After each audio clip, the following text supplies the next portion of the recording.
Rebonjour à toutes et à tous et re-bienvenue aux assises de la région Île-de-France sur l'adaptation au changement climatique. Notre premier atelier est sur les écosystèmes et la biodiversité.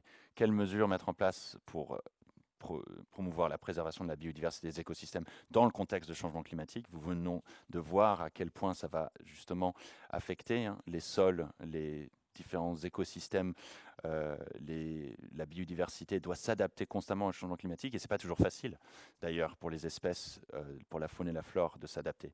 Et donc nous allons parler de cela aujourd'hui, là tout de suite avec plusieurs représentants de parties prenantes essentielles de la région sur la préservation et la régénération de la biodiversité.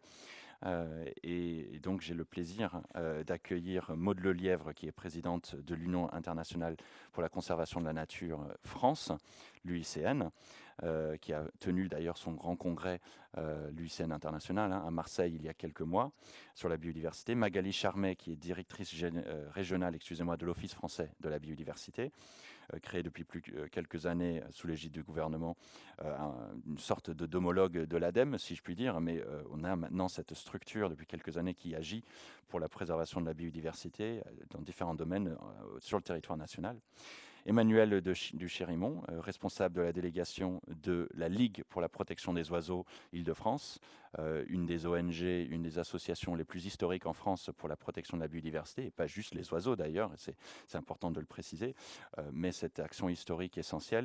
Xavier Houard, président de l'Office pour les insectes et leur environnement, et un sujet extrêmement intéressant et important de comprendre ce qui se passe dans le monde des insectes. C'est très important pour les écosystèmes et aussi pour nous humains, je le dis direct, qu'il ne faut pas se dire que parce qu'on ne les voit pas, eh bien, c'est quelque chose à oublier. Nous avons aussi Muriel Martin avec nous, qui est président de France Nature Environnement Île-de-France, également une des associations, une fédération d'associations locales la plus large en France sur la question de la préservation de l'environnement. Claire Griset, qui est directrice à la direction régionale et interdépartementale de l'environnement, de l'aménagement et des transports, pour montrer à quel point c'est une question d'aménagement du territoire, des transports et transversale un petit peu au service de la région, de préserver la biodiversité et qu'on a besoin de réfléchir à l'aménagement du territoire sous ce prisme de préservation de la nature dès le départ. Donc merci d'être avec nous. Et Sylvain Berrios, vous êtes vice-président de la métropole Grand Paris, à côté de plusieurs autres responsabilités, mais vous êtes là pour parler de comment la métropole du Grand Paris, justement, appréhende cette question de la biodiversité. C'est essentiel. Nous avons donc une table ronde avec plusieurs personnes. On va dire, vous êtes nombreux. Donc je vais jouer le mauvais rôle, malheureusement, de vous, pas vous couper, mais de vous demander de rester dans les 5 minutes pour une première présentation. Allez directement sur tous les enjeux que vous voulez aborder. N'attendez pas un tour de table et d'écran une deuxième fois. Allez-y et soyons le plus dynamique possible, étant donné que vous êtes nombreux, mais c'est normal, c'est un sujet essentiel.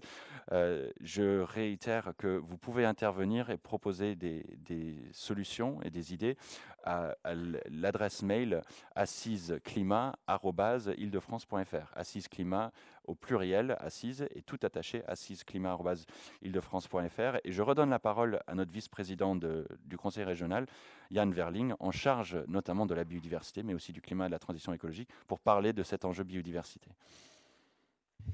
Merci. Je vais être rapide pour que nos intervenants qui nous ont fait le plaisir de nous rejoindre puissent développer leurs idées.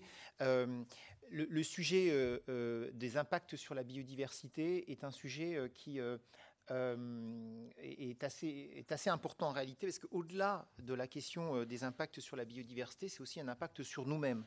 Et c'est important de le dire. Pour les spécialistes qui sont là, ça paraît évident, mais pour beaucoup de personnes qui nous écoutent, peut-être que c'est important de le rappeler.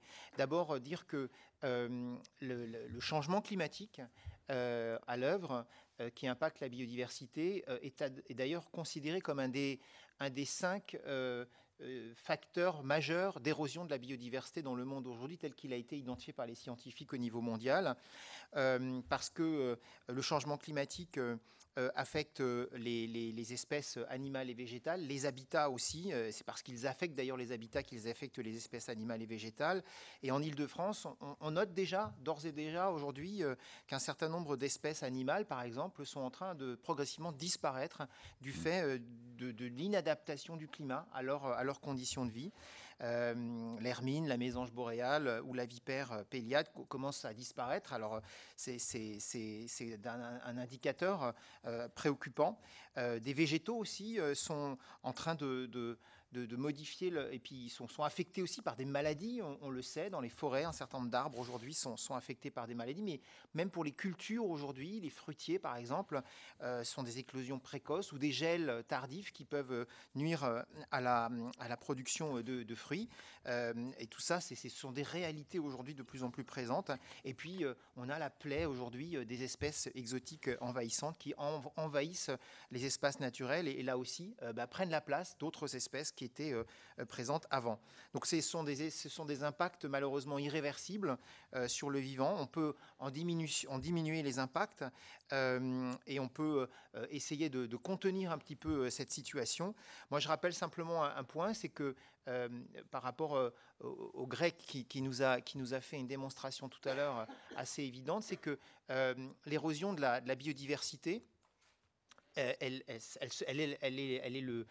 a pour comment dire, comme je l'ai dit, c'est le changement climatique qui aujourd'hui fait partie des points qui font de l'érosion de la biodiversité une réalité, mais l'érosion de la biodiversité impacte aussi notre capacité à nous adapter au changement climatique. Les deux sont complètement interagissants.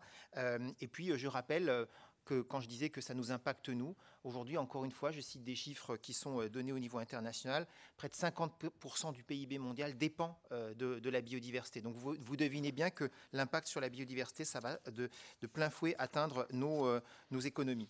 Donc face à cela, nous avons commencé à identifier un certain nombre d'actions. On parle souvent de solutions fondées sur la nature pour répondre à cette question de l'adaptation au changement climatique. Nous avons bien identifié que la préservation des milieux aquatiques et humides va pouvoir répondre à l'adaptation au changement climatique, que le maintien des fonctionnalités des corridors écologiques, le fait de pouvoir avoir sur tout le territoire de l'Île-de-France des morceaux de nature qui se parlent, qui se connectent les uns aux autres, va permettre aux espèces aussi de continuer à circuler. C'est extrêmement important parce que voilà, elles ont besoin évidemment pour certaines de pouvoir s'adapter en circulant, s'adapter au climat en circulant, en bougeant. Et s'il y a des murs qui sont notamment des zones urbanisées, elles ne peuvent pas se déplacer, donc il va falloir contribuer à favoriser ces corridors écologiques. Et puis, nous avons, pour faire ces corridors écologiques dans des zones très urbaines comme l'Île-de-France, quand on regarde la carte de l'Île-de-France, on voit bien ces zones grises urbaines au milieu de l'Île-de-France qui sont très denses sur Paris et sur les départements de première couronne. C'est là, précisément, il va falloir accentuer nos efforts de création d'espaces naturels, de petits espaces de biodiversité. Et la région, d'ailleurs, dès demain, au Conseil régional, va adopter un plan qui va s'appeler le petit patrimoine naturel, qui va consister à créer à nouveau, dans les zones urbaines, toute une série de petits espaces de nature qui vont contribuer à construire ces corridors écologiques. Plein d'autres idées. Mais là, l'idée, c'est aussi que nos intervenants puissent nous en donner des idées aujourd'hui, des mesures qu'il faudrait qu'on porte, que ce soit la région Île-de-France ou d'ailleurs d'autres acteurs. Encore une fois, la région Île-de-France veut un ensemblier de tout ce qu'ils doivent faire. Et c'est ce qu'on attend de vous aujourd'hui, chers invités. Merci Yann Verling. Et sans plus attendre, je me tourne à droite et je donne la parole à Maud Lelièvre, présidente de l'UICN France, pour que nous parlions de cette préservation de la biodiversité à l'échelle régionale. Merci à la région Île-de-France et à son vice-président Yann Verling pour son invitation. On est vraiment heureux au nom de l'UICN France d'être ici présent aujourd'hui, mais aussi d'avoir été consulté, d'avoir été écouté dans cette phase préparatoire. Et c'est vrai que le travail des collectivités locales est d'autant plus efficace que s'il s'appuie sur un certain nombre d'expertises de terrain comme ceux de nos experts, mais également sur les partenariats qu'on peut avoir en France. En tout cas, nous sommes vraiment ravis. On a écouté et entendu avec intérêt depuis 2 ans un certain nombre de propositions qui étaient celles de la région sur la création d'une grande agence, sur des discours assez novateurs sur l'intégration des solutions fondées sur la nature qui sont portées par l'UICN. Et j'ai écouté vos propos introductifs, Monsieur le Vice-président. Effectivement, on ne peut bien protéger que lorsque l'on connaît. Il faut vraiment que tout le monde s'y mette et l'urgence est là. Et on espère que ce plan qui sera adopté par la région permettra d'inspirer d'autres territoires. Nous, au niveau de l'UICN, nous sommes très présents en Île-de-France, à la fois à travers nos grandes associations nationales, 62 organisations aujourd'hui présentes et bientôt 72. Donc beaucoup d'ONG nationales ont leur siège en Île-de-France, mais également nous avons des associations particulières très actives, comme l'Association des Amis de la Forêt de Fontainebleau, l'Association des naturalistes de la Vallée du Loing, et puis nous travaillons depuis de nombreuses années avec l'Agence des espaces verts, ce qui a fait que la région Île-de-France a été une des premières collectivités locales à travailler avec l'UICN en France, avant même que les collectivités locales ne puissent adhérer. Donc merci pour toutes ces raisons de nous associer. Je partirai peut-être de la déclaration d'Édimbourg, qui est celle qui a été portée par les gouvernements infranationaux en 2020, après la période du Covid, et qui rappelle qu'une biodiversité saine et des services écosystémiques qu'elle fournit sont essentiels au bien-être de l'homme, au renforcement de la résilience des territoires, villes et régions, pendant et après la pandémie, et que cette résilience et cette intégration de la biodiversité doit être au cœur des programmes économiques et de redressement à l'époque, mais également des programmes économiques et de développement.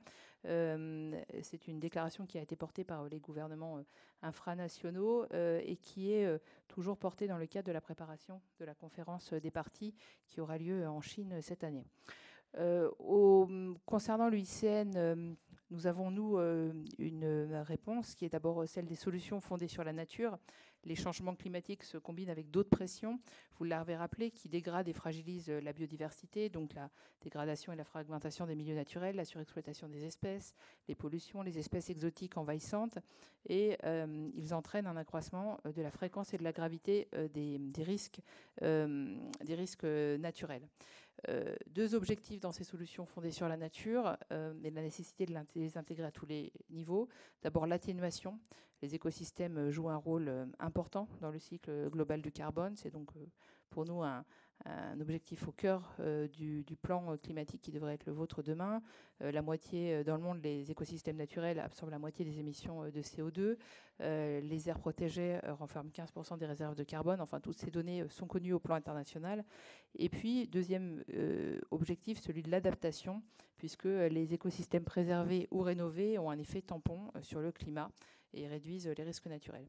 Alors, les priorités dans un plan, dans ce qu'on imagine, nous, être un plan régional, et sur lequel nous avons échangé avec vous, d'abord renforcer la gestion durable des forêts pour stocker des quantités de carbone importantes. Et nous avons un exemple qui n'est pas celui de l'Île-de-France, mais qui peut-être mériterait d'être inspirant pour les territoires, qui est celui que nous menons avec la région Aquitaine depuis longtemps, qui est une meilleure prise en compte de la biodiversité en proposant une clause biodiversité dans les opérations de réforestation. Un exemple plutôt efficace. Et puis, dans un autre domaine, celui de la restauration de la forêt alluviale Isère-Amont, porté par le syndicat mixte des bassins hydrauliques de l'Isère, qui, pareil, sur un projet de grande envergure, 135 millions d'euros sur 10 ans, a permis d'intégrer cette réforestation. Deuxième dimension, celle du développement d'un réseau efficace d'espaces protégés. Je sais qu'en Île-de-France, vous y travaillez particulièrement. Troisième sujet, celui de développer des zones tampons, avec la création de zones tampons pour atténuer le réchauffement climatique. Nous suivons et travaillons avec intérêt sur l'exemple du département de Seine-et-Marne, pour prendre un exemple francilien, département et projet qui s'inscrit également dans un LIFE artisan, un LIFE européen, dont l'UICN est membre. Et puis enfin, troisième question, celui du lien avec les villes. Le bilan aujourd'hui est qu'il est difficile pour des territoires moins riches, et c'est le cas sur une partie de l'Île-de-France, de pouvoir trouver des solutions efficaces. On a également un manque d'ingénierie dans les villes. Donc on suit avec attention des conventions, par exemple, comme celle de Nature en Ville en Essonne, qui s'inscrit dans une démarche partenariale département-région et qui peut-être département-ville, et qui peut-être, comme dans une région Île-de-France, pourrait s'inscrire dans un schéma région-ville pour avoir une cohérence territoriale. Alors on vous fait 4 propositions ce matin. La première, c'est de poursuivre et peut-être d'accélérer sur des sujets innovants. C'est un exemple sur lequel l'UICN travaille au plan international, sur le yacht sharing. On travaille avec les collègues américains de l'UICN. Et l'idée, c'est de se dire que la lutte contre le réchauffement climatique, en passant par la biodiversité, doit être au cœur de politiques de citoyenneté. L'exemple s'apparente d'un certain nombre d'indicateurs, de sites Internet. Il est particulièrement mené à Portland. L'exemple est assez innovant et ça permettrait peut-être dans différents territoires, pas simplement le vôtre, mais de rénover un petit peu la question des jardins partagés, des sujets de citoyenneté. Deuxième proposition, qui est accélérer l'engagement des personnes publiques dans la préservation du patrimoine des personnes privées, le Conservation Easement, sur lequel, qui est un outil international de l'UICN. Il a été repris en France par le législateur dans l'article L132-3 du Code de l'environnement, mais il est aujourd'hui sans doute sous-utilisé et peut-être pas suffisant. Donc évidemment, il faudrait des évolutions parlementaires à moyen terme, mais c'est sans doute un sujet qui pourrait être intéressant. On a des exemples, notamment dans le Marais de Lagneux, qui sont des premiers exemples de ce que ça pourrait être.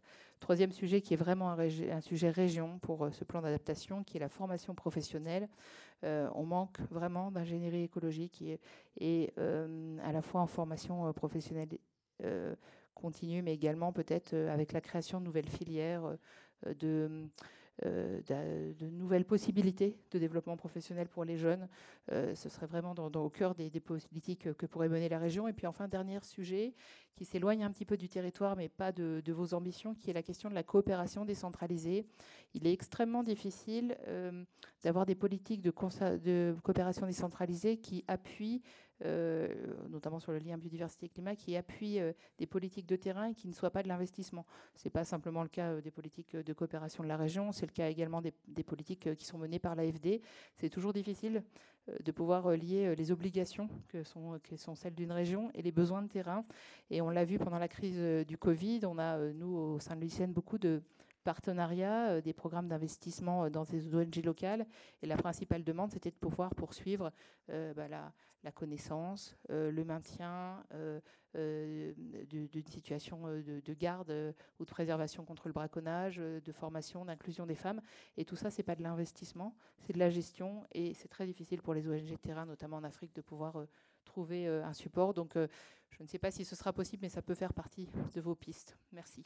Merci à vous, Madame Lelièvre. Merci d'avoir rappelé aussi toutes ces solutions de coopération décentralisée, de solutions fondées sur la nature, de formation professionnelle, de faire évoluer notre économie. C'est aussi former les personnes pour qu'on puisse travailler en faveur de la préservation de la biodiversité. Magali Charmet, vous êtes avec nous en visio.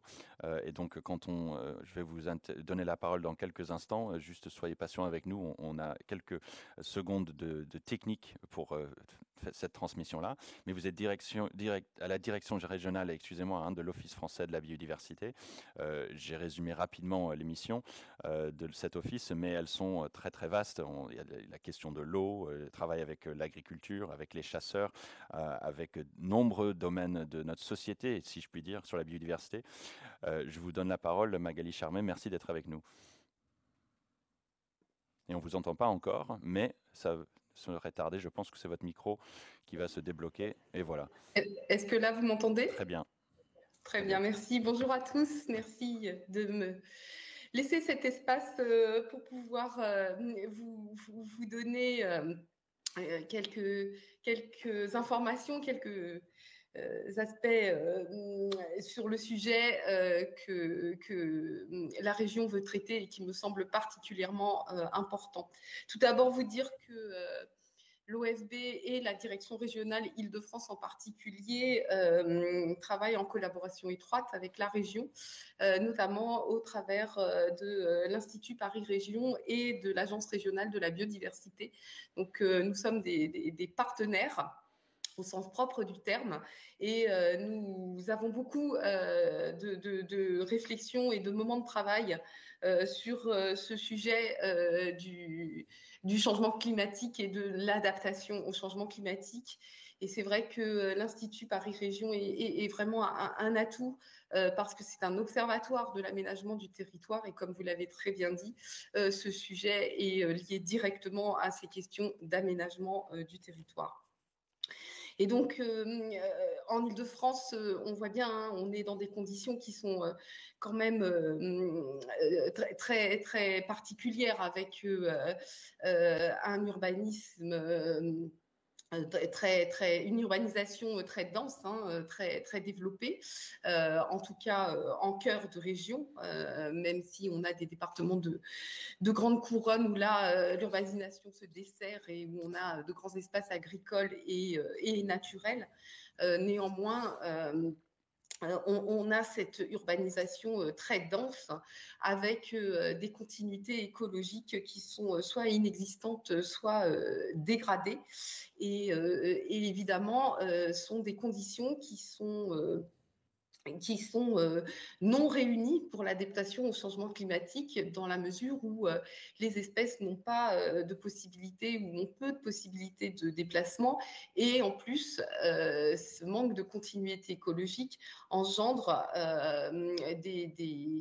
des faiblesses, des manques en termes de brassage génétique des espèces et on sait bien que c'est bien ce brassage génétique qui permet aux espèces d'évoluer et de s'adapter, notamment au changement climatique. Et donc, en termes d'impact, on voit bien qu'on risque d'avoir des impacts très directs hein, sur la qualité de vie des habitants. Donc, ces impacts sur la chaleur, sur les inondations et globalement sur la santé de nos franciliens. Et donc, on voit bien que on est à un moment où on a besoin de changement de modèle d'aménagement de notre territoire. On détruit toujours aujourd'hui de la nature pour construire et il faut absolument qu'on évolue sur ce changement de modèle d'aménagement du territoire. Néanmoins, même si on commence à en prendre conscience, la société aujourd'hui n'est pas encore prête à opérer rapidement ce changement. Donc, il faut à la fois agir sur la sensibilisation, la formation pour arriver à mettre en place des meilleures pratiques, notamment sur l'aménagement du territoire, mais il faut aussi mettre en œuvre des solutions pragmatiques, des solutions sans regret, qui vont avoir un effet de toute façon bénéfique pour la biodiversité. Et donc, c'est particulièrement important, à mon sens, de pouvoir travailler sur ces deux niveaux à la fois, à savoir engager vraiment un changement de modèle pour l'aménagement du territoire et à la fois mettre en œuvre des solutions pragmatiques comme les solutions fondées sur la nature. Maud Lelièvre en a parlé, donc je ne reviens pas dessus, et aussi ces questions d'amélioration, de développement de nos continuités écologiques. Et donc, je vois plusieurs possibilité d'agir pour la région et donc de mettre en place des actions dans ce plan régional, au moins une liée directement aux compétences de la région sur la formation. On sait que notamment dans les universités, il y a une forte demande de nos jeunes étudiants pour se former sur ces questions de la biodiversité, de l'aménagement du territoire. Et donc, il y a vraiment beaucoup d'actions à mettre en place en termes de formation pour répondre à cette attente des jeunes étudiants, mais pas que, hein, à tous les niveaux de scolarisation, je dirais, du primaire jusqu'à l'université. Il y a vraiment un enjeu de formation du jeune public. Il y a une action en termes de sensibilisation, mais qui soit adaptée aux pratiques et aux modes de vie des habitants. Chacun dans notre région ne vit pas, ne connaît pas les questions de biodiversité de la même façon. Et si on veut toucher les habitants, il faut adapter les actions de sensibilisation aux préoccupations de la vie quotidienne des habitants. Et enfin, là, je rejoins Maud Lelièvre sur la question de l'ingénierie et de l'accompagnement pour mettre en place des solutions pertinentes, efficaces. Les acteurs de la biodiversité, les collectivités territoriales, mais également les entreprises, tous ceux qui peuvent agir sur ces questions de biodiversité ont besoin d'être accompagnés techniquement parce que ce sont des sujets complexes, hein, les écosystèmes. Hein, on sait bien que les interactions sont extrêmement importantes et rendent complexes ces sujets de restauration, de compensation, et qu'on a besoin donc d'un accompagnement technique fort auprès de tous ces acteurs. Et là, je pense que le projet Natura de la région peut jouer de tout son rôle dans l'accompagnement de ces acteurs. Voilà rapidement ce que j'avais envie de vous dire ce matin. Merci Magali Charmet, directrice régionale de l'OFB à Île-de-France. Donc, et vous faites bien aussi de mentionner le projet Natura, sur lequel je pense que Yann Verling aussi reviendra en conclusion aussi de cet atelier de nouveau. Sans plus attendre, juste pour bien ne pas grignoter sur le temps de chacun, Emmanuel du Chérimont, vous êtes responsable de la délégation Île-de-France de la Ligue pour la protection des oiseaux et vous êtes aussi avec nous en visio. Merci d'être avec nous. Et comment vous travaillez justement sur cette préservation de la biodiversité à l'échelle régionale? Merci pour votre invitation. Beaucoup de choses ont déjà été dites, donc je vais simplement m'efforcer de donner quelques exemples concrets. D'abord sur les impacts attendus du réchauffement climatique. D'abord, le terme réchauffement climatique me gêne un petit peu, parce que le réchauffement, c'est quelque chose qui est tout à fait neutre. Or, ce que nous vivons, à l'échelle géologique, bien sûr, c'est une crise. Hein. Il y a bien une crise climatique combinée avec une crise de la biodiversité. Et la résolution de l'une ne pourra pas se faire au détriment de l'autre. Et en fait, il faudra résoudre simultanément les deux, ce qui ne sera pas une mince affaire. Alors, très rapidement, puisque beaucoup de choses ont déjà été dites, quels sont les impacts attendus? Premier impact, ce sont les modifications des aires de répartition. C'est quelque chose qui est assez classique au niveau des espèces. Bon, les papillons, c'est bien documenté, mais on a déjà une remontée vers le nord des papillons, selon les espèces, entre 30 et 240 km. Encore un exemple tout à fait concret, le premier vulcain dans le bois de Boulogne a été vu sur la deuxième semaine du mois de janvier. C'est sans précédent. Pour les végétaux, ça a été souligné à plusieurs reprises, les dates de débourrage sont de plus en plus précoces, avec les risques de gel tardif qui ont ensuite des conséquences économiques très prononcées.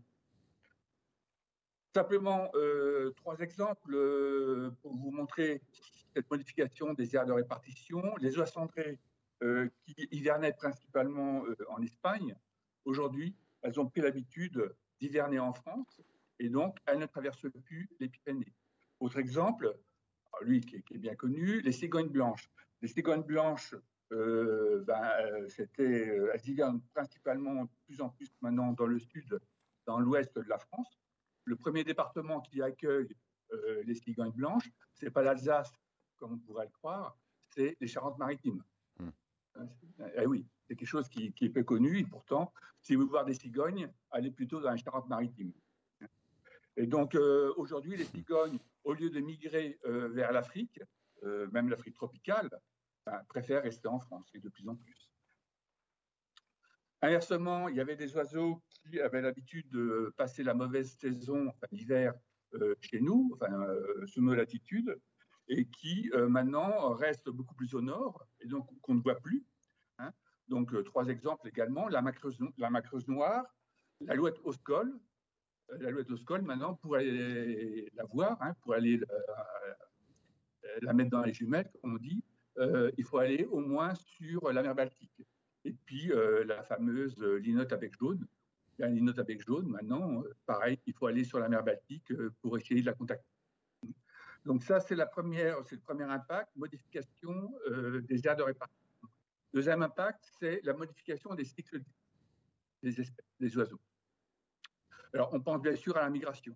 Donc, un seul chiffre, même si ça reste très global, les migrations ont été avancées de 6 jours en moyenne sous nos latitudes. 6 jours, c'est peu. En fait, c'est énorme.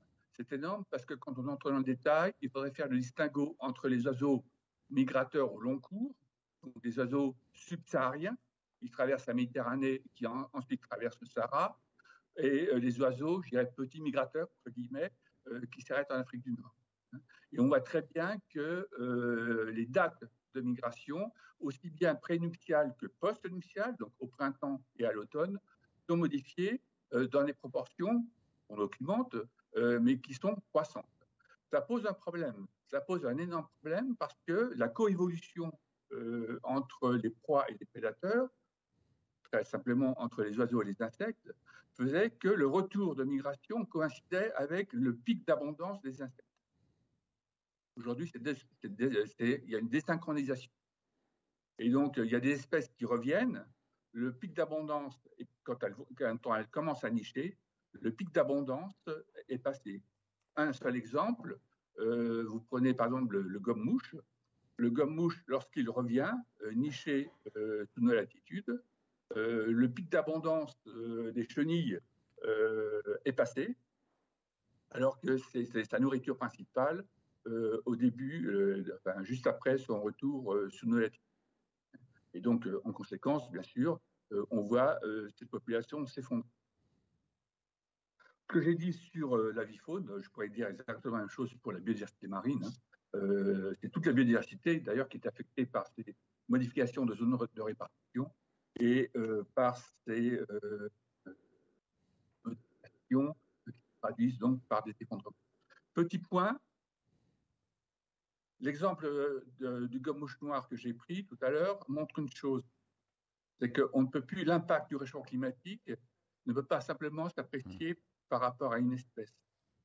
Il doit s'apprécier par rapport à une communauté d'espèces qui sont en relation, proie-prédateur. Ça, c'est très important et ça rend les choses compliquées. Ça rend les choses compliquées. Parce que là, nous sommes dans le domaine des interactions avec des phénomènes non linéaires souvent, et donc avec des phénomènes d'irréversibilité. Et donc, il y a encore beaucoup de choses à comprendre et à savoir par rapport à ces impacts. Ce que nous faisons maintenant, ce que nous faisons en Île-de-France par rapport à ces deux crises, crise de la biodiversité et crise climatique. D'abord, nous faisons de la connaissance, nous produisons de la connaissance. Ça, c'est un point sur lequel j'insiste énormément parce que les politiques souvent ont une vision un peu floue du monde associatif et voient les associations comme un monde un petit peu homogène, alors que ce n'est pas le cas. Pour introduire un peu une nomenclature là-dedans, vous avez les associations naturalistes, comme la LPO et bien d'autres. Là, la principale caractéristique, c'est que nous produisons de la connaissance. Pour l'Île-de-France, en 10 ans, nous avons sorti 3 atlas. L'atlas des zoonicheurs de Paris, l'atlas des zoonicheurs pour la région, et là, il y a 1 an, nous avons sorti l'atlas des zoonicheurs pour le Grand Paris. Donc, 3 atlas qui nous permettent de faire des comparaisons. Sur Paris, puisque le protocole était le même, lorsque nous avons sorti l'atlas du Grand Paris et l'atlas de Paris, le protocole était le même pour Paris Intramuros, c'est exactement les mêmes mailles, et nous pouvons tout à fait apprécier de façon très significative la disparition d'un certain nombre d'espèces, l'apparition d'autres espèces, et d'une façon générale, l'effondrement des effectifs. Deuxième type d'association, ce sont les associations environnementalistes comme FNU Île-de-France. Et puis, troisième type d'associations, qui sont plus récentes, ce sont les associations animalistes.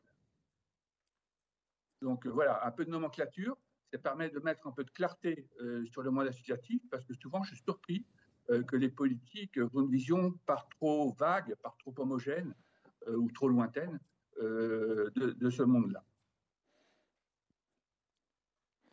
Juste si vous arrivez dans les 2 minutes à conclure, Monsieur de Charimont, oui. je vous remercie. Tout à fait. Ce que nous faisons également, c'est que nous faisons appliquer la loi. On nous accuse parfois d'être procéduriers, mais nous sommes dans un état de droit. Le droit est une arme que nous allons utiliser de plus en plus. Alors, être dans les tribunaux, ce n'est pas notre occupation favorite, ça c'est clair.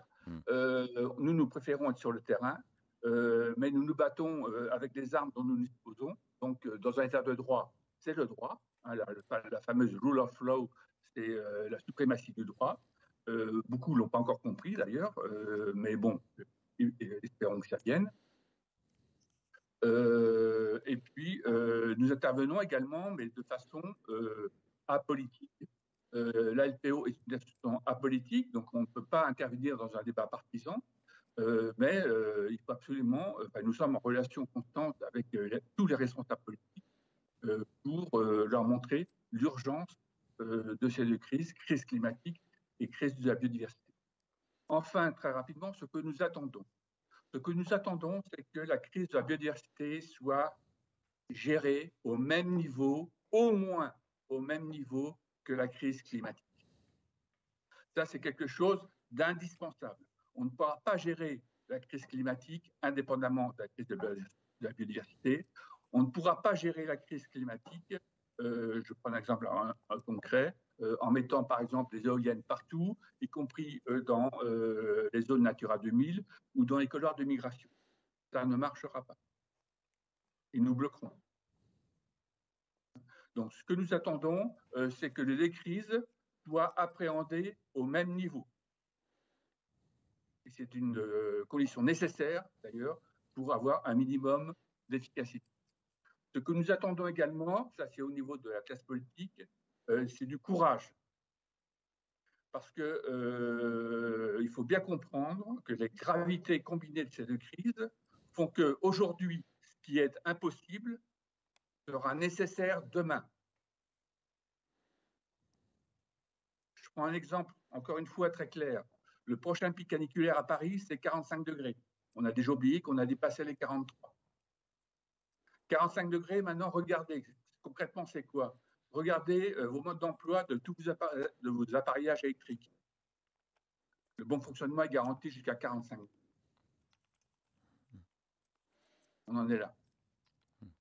Alors, imaginons qu'il y a un pic caniculaire à 45 degrés. Ce n'est pas impossible, encore une fois.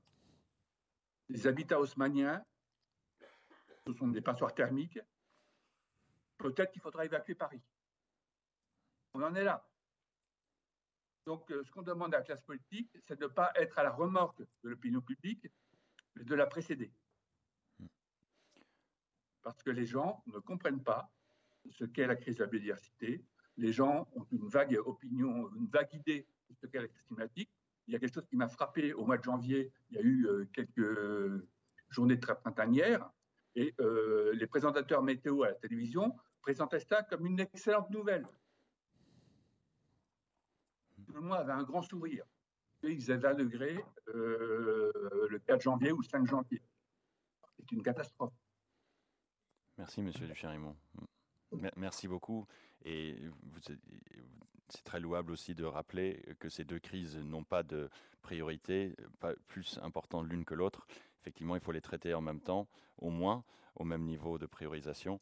Et ça me permet sans perdre de temps encore une fois, de donner la parole à Xavier Houard, qui est président de l'Office pour les insectes et leur environnement. Parce que, tenant compte de tout ce qui vient d'être dit et de ce courage politique dont nous avons besoin, ça concerne aussi les plus petits organismes de la biodiversité que nous avons sur notre territoire. Xavier Houard, racontez-nous un petit peu ce que nous pouvons faire à cette échelle des insectes et leur environnement.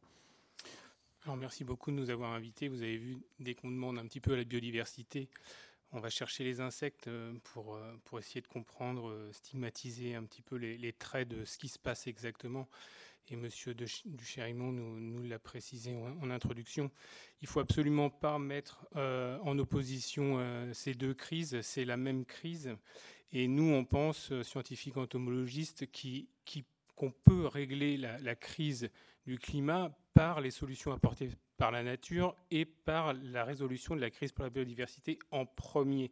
Puisque la crise sur la biodiversité, on arrive à trouver des solutions par le management écologique, par la restauration écologique. On arrive à trouver des solutions qui sont un peu plus immédiates et qui vont nous fournir sur le temps long les réponses par les solutions fondées sur la nature à la problématique de réchauffement climatique qui, lui, est un emballement avec des échelles qui sont séculaires. Et en ayant une rupture directe, en passant tout de suite au non carboné, on n'aura les résultats que dans 80 ans. Donc c'est ce qu'il faut faire, mais en commençant par essayer de réduire la crise sur la biodiversité. Là, il y a beaucoup de paroles scientifiques avec l'IPBES et les entomologistes qui sont intégrés à ces réflexions qui commencent par là. Bon, pourquoi les insectes? Les insectes, c'est 75% des animaux en termes d'espèces et 80% de la biomasse animale. Donc ça répond tout de suite. Les cycles courts, des générations très rapides, on peut le voir chez nous avec nos fruits, les mouches à fruits qui se développent directement dans la corbeille, même en plein hiver. C'est des générations très rapides. Donc en termes d'indicateurs, ce sont les indicateurs les plus efficaces qu'on peut avoir quand on réfléchit et qu'on étudie la biodiversité. Et là-dessus, nous, ce qu'on attend grâce à ça, c'est des moyens continus et constants d'un point de vue fonctionnement pour continuer à les observer, pour consolider la connaissance. Et cette connaissance, pouvoir la faire partager au plus large. Donc ce qu'on attend des pouvoirs publics à une échelle régionale, c'est pas de réduire le réchauffement climatique qui est planétaire, c'est bien de soutenir ces tissus associatifs dont on fait partie pour continuer à faire accroître la connaissance locale, les espèces qui disparaissent à cause du bouleversement climatique, et aussi celles qui se développent de façon catastrophique pour les hommes. Catastrophique parce que quand on regarde les insectes, encore une fois, ça crée des nuisances incroyables pour les sociétés humaines. Ça crée des nuisances économiques avec ces ravageurs, ces nouveaux ravageurs qui viennent de partout dans le monde et qui font que nos cultures et nos systèmes de culture intensifs ne trouvent pas d'autres solutions que les pesticides, qui polluent nos eaux, qui polluent notre santé et mettent en péril nos générations futures. Donc on trouve des remèdes encore pires que le mal dans la catastrophe, dans l'urgence. Donc aujourd'hui, réfléchir en donnant les moyens de la connaissance aux insectes et une connaissance locale sur comment est-ce qu'on peut adapter des pratiques pour qu'elles soient respectueuses de notre nature, de notre environnement, réserver les flux de communication dans la trame verte et bleue, adapter notre schéma d'aménagement pour éviter les îlots de chaleur et faire que Paris soit insupportable, mais aussi toute agglomération francilienne, puisqu'on a aussi des villages qui sont en grande couronne, qui vont devenir insupportables à vivre quand il fera 45 degrés. Et ce n'est pas qu'une question de Paris intramuros. Et faire en sorte que nos écosystèmes franciliens, nos forêts, nos campagnes jouent un rôle de régulateur, c'est la première des solutions activées. Et ensuite, on a besoin, comme je vous le disais, de moyens constants pour faire la pédagogie. Pourquoi? Parce que, vous l'avez rappelé, on n'a plus de personnes dans les universités, dans les écoles pour former à la nature.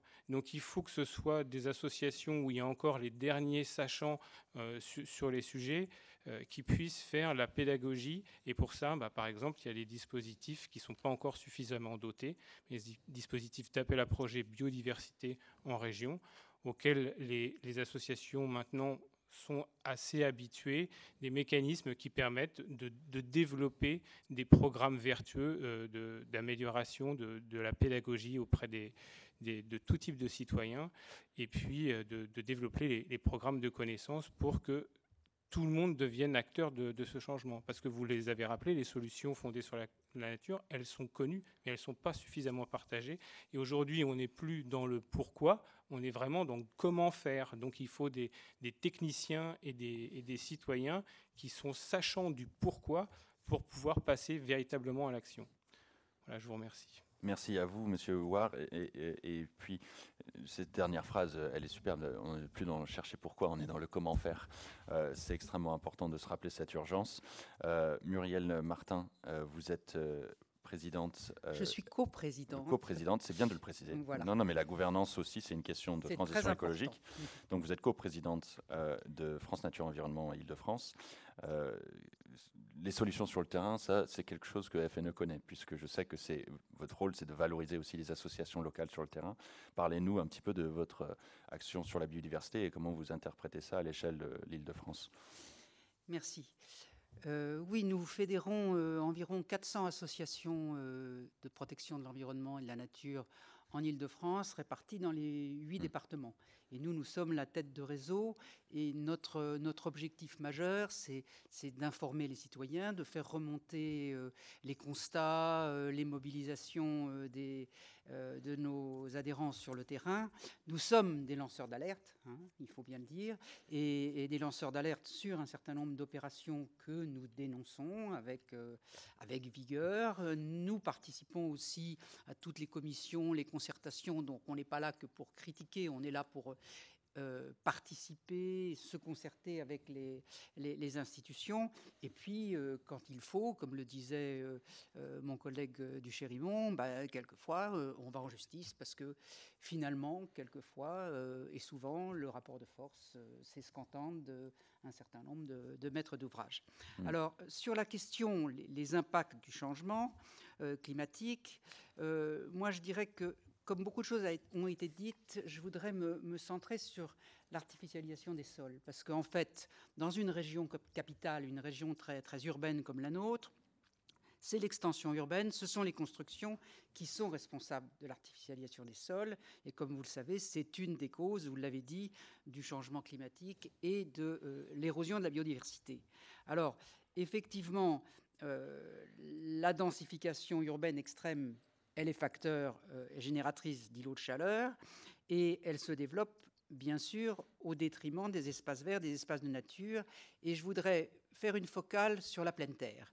Parce que finalement, quand on est à Paris, dans la première couronne, on voit bien que les mètres carrés d'espace vert par habitant sont bien inférieurs à ce que préconise l'OMS, qui préconise 12 mètres carrés d'espace vert par habitant. Or, comme vous savez, ces espaces verts, ils ont besoin de la pleine terre pour se développer et ce sont eux qui sont les garants des conditions de vie correctes en ville. Dans la deuxième couronne, ça a été dit par d'autres intervenants, c'est l'étalement urbain avec des lotissements souvent dépourvus de transport collectif adéquat. Et là, la menace, c'est essentiellement sur les espaces agricoles, sur les espaces naturels et forestiers. Et j'en veux pour preuve le développement, notamment dans un département comme la Seine-et-Marne, d'entrepôts logistiques et autres data centers qui contribuent à l'artificialisation galopante des sols. Alors, quelles mesures correctrices peut-on prendre ? Bon, nous avons considéré que la loi climat et résilience était une véritable avancée en définissant le ZAN. Mais il ne vous a pas échappé que tout est ensuite dans la déclinaison et que le décret en Conseil d'État qui doit prochainement être soumis à la consultation, il doit préciser la méthode de comptabilisation des terres considérées comme artificialisées. Et là, je voudrais attirer votre attention sur le fait qu'il faut avoir une définition rigoureuse et exacte de ce que sont ces zones artificialisées. Et quand on voit que les carrières, les golfs, les terrains de sport vont être considérés comme des terres non artificialisées, on peut se poser des questions sur effectivement la défense de la pleine terre. Et je vois mon collègue de la MGP, j'y reviendrai tout à l'heure, ils ont pris des positions tout à fait courageuses là-dessus. Donc, autre mesure correctrice, il faut repenser la place de la nature en ville, car je vois tous les promoteurs sur Paris qui nous vantent la végétalisation des façades et des toits. Bon, on désimperméabilise également les sols. Il y a des efforts faits pour désimperméabiliser les sols, par exemple dans les écoles. Mais nous considérons que ce n'est pas une réponse suffisante ni réellement satisfaisante pour limiter les conséquences du réchauffement climatique. Seule la pleine terre et son bénéfice pour la biodiversité sont irremplaçables. Je dirais même qu'il faudrait sanctuariser la pleine terre. Alors, pour revenir aux terres agricoles, là aussi, il faut respecter le biotope naturel. Et tout à l'heure, mon collègue parlait des pesticides. C'est sûr que la sauvegarde des terres agricoles en Île-de-France, et je pense notamment aux dernières véritables terres agricoles au nord de Paris, dans le triangle de Gonesse, hein, mais pas que. Il y a également des menaces sur Grignon, dans le 78 et dans le 91, hein, donc vous êtes bien au courant. Je veux dire que tout le monde a l'air d'accord pour dire qu'il faut une alimentation durable, il faut une alimentation de proximité, il faut développer des cultures maraîchères, et tout ça, c'est un lien avec la biodiversité. Hein. Et finalement, on voit que de fil en aiguille, eh ben, on grignote parce qu'il y a les gares du Grand Paris Express, parce qu'il y a des projets divers et variés, et que les collectivités locales, les maires, sont finalement, dans le cadre de leur PLU ou de leur PLUI, ils aménagent la volonté d'accueillir des logements, d'accueillir des nouvelles populations, et tout ça se fait au détriment des espaces naturels et de la biodiversité.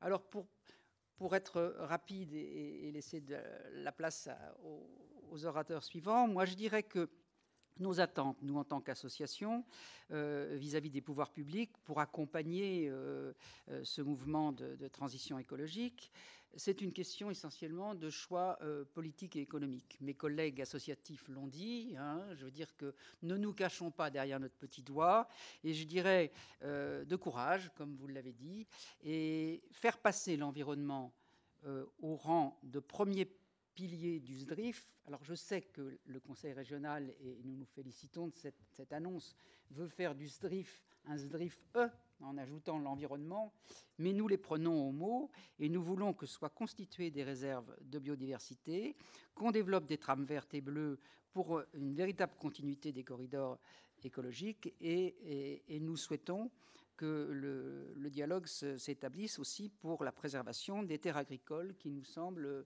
absolument incontournable. Deuxième proposition, et toujours en revenant à mon obsession de la pleine terre, il faudrait, dans les documents d'urbanisme, imposer un coefficient de pleine terre à la parcelle, en tenant en ville notamment, en tenant compte de la valeur écologique irremplaçable de la pleine terre. Je sais que la compensation de la pleine terre par des mètres carrés de toiture végétalisée n'a pas de valeur scientifique et relève par ailleurs d'une vision plutôt étriquée de la biodiversité. Alors la MGP, je le signalais tout à l'heure, préconise 30% de pleine terre pour tout projet de construction nouvelle. Et Dieu sait que cette annonce a provoqué quelques réactions, mais nous considérons que c'est une annonce courageuse et qui est un investissement pour l'avenir. L'Institut Paris Région, lui, dans ses études, a estimé qu'il faut 45% d'espace de nature en ville pour assurer un minimum de résilience face au changement climatique. Je dirais que par ailleurs, c'est une exigence de santé publique, puisqu'il ne vous aura pas échappé que les conséquences de la pandémie ont été plus importantes dans les régions, dans les départements très urbanisés du nord-est de l'agglomération parisienne, et ce sont des départements les constructions sont extrêmement denses et les espaces verts au compte-gouttes.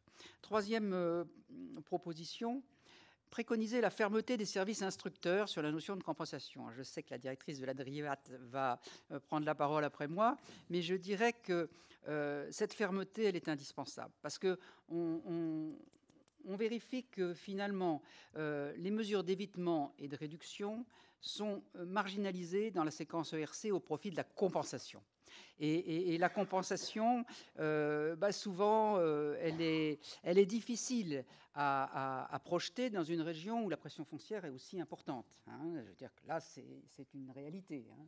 Mais je dirais, il y a compensation et compensation. Et donc, souvent, il y a des dérogations. Et nous incitons les services instructeurs à rejeter les dérogations lorsque le maître d'ouvrage n'offre pas de solution suffisamment satisfaisante pour la biodiversité. Et donc, je reviens au SDRIF, il est nécessaire d'avoir une marge d'espace disponible et de qualité écologique suffisante pour que cette séance ERC soit viable et soit pas totalement bidon. Et donc, on a ensuite une difficulté à évaluer la pertinence des mesures compensatoires pour atteindre l'objectif de 0 perte nette de biodiversité. Et j'ajouterais que quand un arrêté préfectoral est pris, il faudrait qu'il y ait un véritable suivi de la compensation. Voilà, donc je me suis borné à ces préconisations autour de la pleine terre parce que je pense que beaucoup de choses de bon sens sont dites, mais que là, quand on est face à un maître d'ouvrage qui va bâtir à côté d'une gare du Grand Paris et qui va multiplier des mètres carrés de bureaux dont on n'a que faire et défoncer des zones pavillonnaires où il y avait des espaces verts, on peut se dire, là, il faut du courage politique pour que dans un document d'urbanisme, on dise on veut maintenir un pourcentage important d'espaces de nature et d'espaces en pleine terre. Je vous remercie. Merci à vous, Muriel Martin. Et oui, merci beaucoup. Et nous si je puis me permettre, l'atelier suivant, on commencera quelques minutes plus tard, mais on utilisera aussi votre intervention pour faire la transition. Puis, oui, et vous êtes bienvenus, évidemment, à rester et écouter, justement, parce qu'on va vraiment parler du SDRIF et de l'aménagement urbain et de la construction. Alors, Claire Griset, vous êtes en ligne avec nous. Vous êtes directrice à la direction régionale et interdépartementale de l'environnement, de l'aménagement et des transports. On vous écoute et ensuite on écoutera, et merci de votre patience, Monsieur Berrios, vice-président de la métropole Grand Paris. Votre micro sera débloqué dans quelques instants, c'est normal. Cette gymnastique présentielle visio demande à ce que le micro soit... Voilà. Oui. Merci, Madame Griset. Bonjour à tous et merci pour votre invitation. Donc effectivement, la DRIEAT a vocation à la fois à accompagner l'ensemble des sujets et des politiques environnementales, aménagement et transport en Île-de-France, soit en termes d'animation, mais également, et certains interlocuteurs l'ont évoqué avant, en phase d'instruction. Et donc, ces questions d'adaptation au changement climatique rejoignent des politiques qu'on porte au quotidien à la DRIEAT. Peut-être sur les impacts du climat par rapport à la biodiversité, il y a déjà beaucoup de choses qui ont été dites, mais si je peux revenir sur quelques points, peut-être sur les questions de développement, par exemple, des pathogènes, le fait d'avoir moins de jours de froid et de gel, c'est vraiment un point important parce que ça va finalement diminuer la résistance d'un certain nombre d'espèces végétales par rapport aux pathogènes. On a évoqué les questions d'agriculture, mais c'est également le cas pour les systèmes pour les écosystèmes forestiers. Et comme ça va venir se rajouter à finalement des sécheresses plus importantes, tout ça c'est un facteur vraiment affaiblissant pour la biodiversité dans son ensemble. Peut-être, si vous le permettez, sur le cycle de l'eau, on va aussi avoir des baisses dans les débits des cours d'eau. Et qui dit baisse des débits des cours d'eau dit par rapport aux poissons et aux écosystèmes aquatiques des difficultés et également des risques d'assèchement sur les zones humides. Et donc, c'est un point vraiment d'attention parce qu'on a des écosystèmes fragiles en Île-de-France. Et en plus, dans les mesures d'adaptation qui peuvent être prises, on peut avoir une augmentation, par exemple, des prélèvements pour pallier à la sécheresse, qui viennent encore renforcer les effets naturels du changement climatique dans ces espaces zones humides. Alors, si je dois revenir sur les mesures, alors finalement, il y a beaucoup de politiques qui sont menées actuellement qui visent à renforcer la résilience des milieux et des espèces et qui contribuent largement à l'adaptation au changement climatique, hein, des mesures sans regret. Donc toutes les mesures qui visent à protéger les milieux riches en biodiversité, à renforcer ou à favoriser la protection des espèces pour permettre d'avoir des populations d'individus suffisamment importantes pour avoir de la diversité génétique, pour avoir une certaine résilience en cas d'événements extrêmes ou de sécheresse. Donc ça, c'est vraiment des points importants. Et les grands outils de planification, on a parlé du SDRIF, mais également le schéma régional de cohérence écologique sont des outils importants pour protéger ces espaces-là et éviter effectivement de la consommation ou des atteintes au bon fonctionnement de ces milieux-là. Ça a été dit, toutes les actions en faveur de la préservation des trames vertes et bleues, donc éviter, limiter le mitage, recréer dans les espaces denses des espaces verts et de nature pour permettre le déplacement des espèces. On ne l'a pas évoqué encore, mais on a exactement la même problématique sur les cours d'eau. Où le fait de pouvoir restaurer une continuité écologique en remettant des passes à poissons ou en créant des conditions qui sont favorables du coup à la circulation des poissons pour que les espèces puissent retrouver des conditions favorables à leur développement ou à leur reproduction. Tout ça, c'est des points qui sont au jour le jour dans les actions qu'on mène au quotidien. À la fois en animation, en apport financier au travers, par exemple, de l'agence de l'eau, mais également au travers des instructions sur les dossiers. Le zéro artificialisation nette a été évoqué également. Et peut-être par rapport à cet aspect préservation des espaces agricoles, naturels et forestiers, il y a effectivement le sujet de la compensation.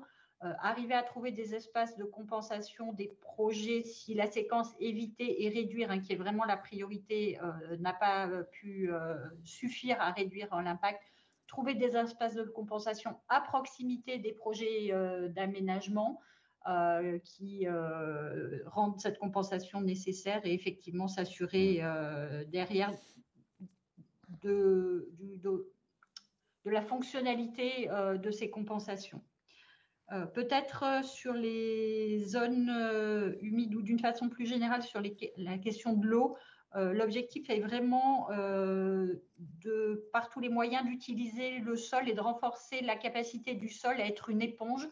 Donc rajouter tout ce qui est apport de matière organique qui permet de stocker plus d'eau dans les sols, favoriser les méthodes d'infiltration, les solutions fondées sur la nature, la restauration des zones d'expansion des crues. Tout ça sont des outils qui permettent vraiment de stocker de l'eau dans le sol, dans les nappes. Et ça, c'est un point important pour pouvoir remobiliser cette ressource-là en période de sécheresse ou d'étiage.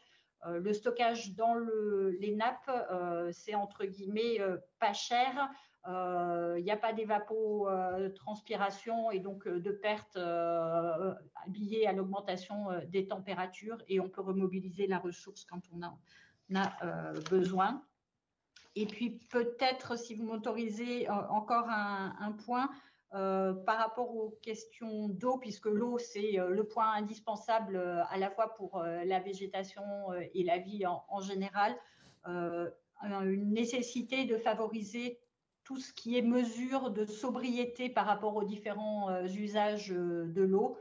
Moins on utilise d'eau et plus on peut recycler et mieux c'est pour...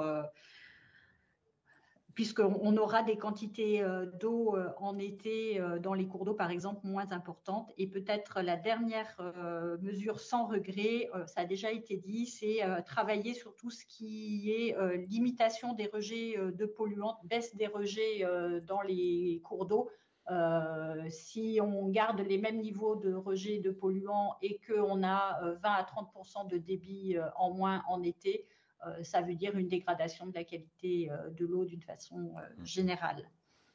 Merci. Merci à vous, Madame Griset.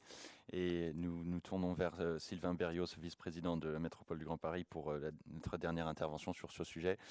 Merci à vous d'avoir été avec nous et pour toutes les interventions qui ont été faites. Merci, Monsieur le Président. Effectivement, beaucoup d'interventions, beaucoup de choses ont été dites. Donc c'est compliqué de ne pas redire et de se répéter. Je m'occupe, moi, à la métropole du Grand Paris, de la GEMAPI, de la gestion des eaux et des milieux aquatiques et de la prévention des inondations. En somme, il s'agit du grand cycle de l'eau et quel est l'impact du réchauffement climatique sur le grand cycle de l'eau. En fait, c'est assez simple, c'est la sécheresse des sols et des orages violents qui conduisent à des inondations. Et comme le sol est sec, eh bien, les inondations sont d'autant plus fortes et la biodiversité sur sol sec, avec des étiages qui baissent, devient en danger. Alors, je l'ai résumé un peu vite, évidemment. On pourrait être beaucoup plus rigoureux dans la présentation, mais dans les faits, l'urgence ou la crise est bien là.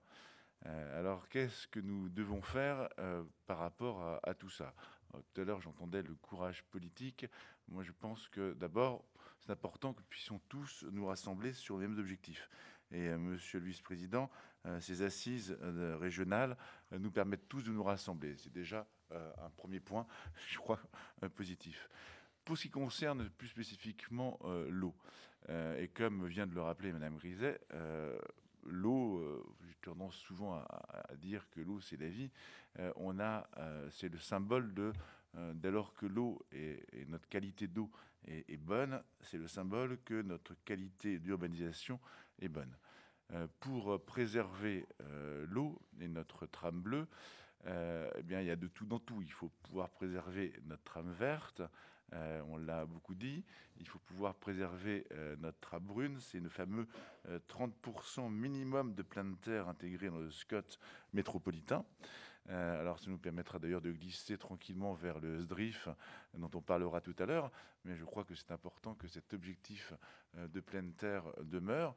Si on est capable de capter l'eau, de la garder, ça nous permet de lutter efficacement contre les inondations, mais surtout de permettre à la biodiversité de continuer à vivre et à se développer dans des écosystèmes, même dans des micro-écosystèmes en milieu urbanisé. Et là, je rejoins vraiment Madame Martin, qui nous disait tout à l'heure que la compensation des zones de pleine terre par des toitures végétalisées n'est pas satisfaisante. Et d'une façon générale, d'ailleurs, imaginez pouvoir compenser de la pleine terre, imaginez pouvoir compenser des zones humides, ça reste souvent une illusion. Et il faut être attentif dès l'origine des projets d'aménagement à protéger et la pleine terre et les zones humides et nos trames. C'est assez essentiel. L'idée qu'on puisse aménager et compenser une zone humide est pour moi une illusion. C'est moralement ou en conscience peut-être facile de l'accepter. C'est, je crois, une illusion. Alors comment fait-on ? Je crois que l'agrégation des schémas d'aménagement et de gestion des eaux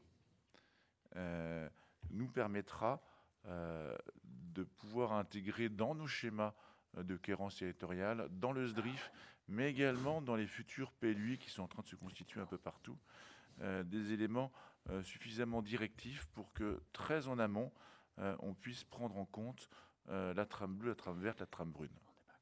Et si on pouvait, et c'est une proposition assez forte et qui existe sur certains sages, agréger au schéma d'aménagement de gestion des eaux un plan paysage qui permet d'intégrer en amont tous les acteurs de planification et d'aménagement du territoire, alors on aura là une possibilité d'intégrer en amont des instructions d'aménagement les impératifs de préservation de la biodiversité, préservation de la trame bleue à laquelle je suis très attaché, et tous les éléments qui nous permettent d'anticiper ce réchauffement climatique qui arrive, mais également permettre de contribuer à lutter contre les eaux de chaleur, à lutter contre tout ce que l'on connaît. Monsieur de Richemont rappelait tout à l'heure qu'une canicule à 45 degrés n'est pas inenvisageable, c'est même une réalité.